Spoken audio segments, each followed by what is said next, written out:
আসসালামু আলাইকুম প্রিয় ভাইরা, আমরা যারা নামাজের ভিতরে রফলি আদান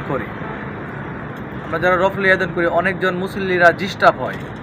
অনেক মুসল্লিরা মনে করে তারা কি আমল ভাই করছে, আমাদেরকে বেকা চোখে দেখে, এক কথায় বেকা চোখে দেখে। কিন্তু অথচ আমরা এই আমলটা কুরআন এবং সুন্নাহর আমলই করতেছি। অনেকজন তো অনেক হুজুর তো পরে লেডিস মুসল্লি, ঠিক আছে। মানে আমি তাদেরকে বলতে চাইতেছি, মানে আমরা কি যে 2023 সালে যে আমলটা করতেছি রফলি আদান, আমরা লেডিস মুসল্লি 1450 বছর আগে যে করে গেছে যে সাহাবিরা আমরা হেরা লেডিস মুসল্লি। যাক, এই দেখেন আপনি শায়েখ আহমদুল্লাহ হুজুর এই ব্যাপারে কি বলে। শুধু শায়েখ আহমদুল্লাহ হুজুরই না, আর অনেক শায়েখরা বলতেছে। আর বড় অনেক শায়েখ ওইটা আমাদের দলিল না, আমাদের দলিল কি কুরআন এবং সুন্নাহ। দেখেন শায়েখ আহমদুল্লাহ হুজুর কি বলে।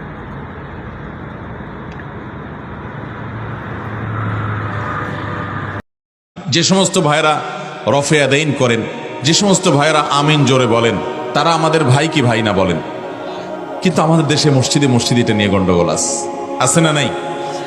জোরে আমিন বলে অথবা রফে আদাইন করে, তাদেরকে অনেক মসজিদ থেকে পারে না ধাক্কা দিয়ে বের করে দেয়। তাদের কোনো মসজিদ থাকলে পারে না সে মসজিদ ভেঙে দেয়। এরকম সহিংস এবং এরকম মানুষরা মসজিদে আসতে পারবে না এমন কোনো কথা লেখা থাকে মসজিদে?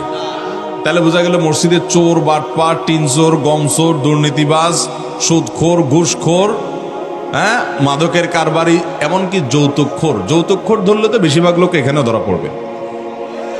মসজিদে যাওয়ার অনুমতি থাকে কি থাকে না সবার? তো সবার যদি অনুমতি নিয়ে যেতে পারে, তাহলে হাদিসের উপরে আমল করতে গিয়ে এক আল্লাহর বান্দা রফে আদান করছেন, আমিন জোরে বলছেন, তার মসজিদে আসার অধিকার নাই?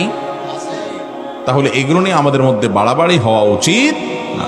পারস্পরিক শ্রদ্ধা জিনিসটা থাকতে হবে। আল্লাহ আমাদেরকে সে তৌফিক দান করুন।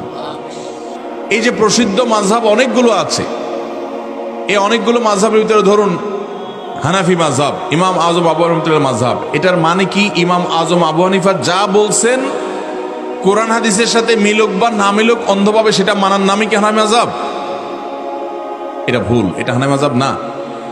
আমরা অনেকে জানি না হানাফি মাযহাবে ইমাম আবু হানিফা রহমতুল্লাহ আলাইহির শত শত ফতোয়া হানাফি মাযহাবেই গ্রহণযোগ্য না। হয়তো ওনার ছাত্র আবু ইউসুফ, ইমাম মুহাম্মদ, ইমাম জফর রাহিমাহুল্লাহ অন্য কোনো ইমামের কথা অনুযায়ী ফতোয়া আছে, স্বয়ং ইমাম আবু হানিফার কথা অনুযায়ী ফতোয়া নাই। যেমন নামাজের মধ্যে আরবি ছাড়া অন্য কোনো ভাষায় কেরাত পড়া যাবে, এটা ওনার একটা মত, ইমাম সাহেব রহমতুল্লাহর একটা মত, ইমাম আজম আবু হানিফা রহমতুল্লাহ আলাইহির।